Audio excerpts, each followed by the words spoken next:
নবীর শান গাইলে, আল্লাহর শান গাইলে, পীর মুর্শিদের কথা কইলে যে তাইনডা ফিসেতে কইব এটা আমার নবী আগেই জানে। কথা কোন ঠিক না? তাইনে তো মনে করছে নবী মনে ওই টানের মতো, তানে যে নান্দা করে সুর বয়ে থাকলে কইতারে না, মনে করে নবী বুঝি এইরকম ওই। কথা কোন ঠিক না? যদি এইরকম ইমান লইয়া ঘুমান রাত খেলা দেখবেন ঘুম তুইটা বউ তালাক। কথা কন না। আপনি কি মনে করেন দলিল ছাড়া কথা কইতেছি? নবীর সাথে নবীর ইমান নবীর শানের ক্ষেত্রে যদি সস্যা পরিমাণ বেয়াদবি হয়, তার বউ ওটু তালাক। কি তালাক?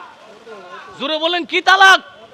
আল ইতকান ফি উলুমিল কোরআন, ইমাম সৈয়দী রহমাতুল্লাহ আলাইহি বলেন, বাতিল যদি নবীর বিরুদ্ধে কথা বলে, বাতিল যদি একটু বলে, যদি কোনো প্রেমিকও যদি বলে না ই বেড়াটা ওয়াহাবি কিন্তু মনডা বালা, নামাজ সুজা দিবি দেহা ফরেটি আছে, ইডও যদি অন্তরের ভিতরে লালন করেন, বৌহান উটু নিষেধ যাইব গা। কথা কন না। কি আমার কথা কি আপনার ভাল লাগতেছে না? আমার নবী উম্মতের খবর জানে কি জানে না? আরো জোরে বলেন, জানে কি জানে না?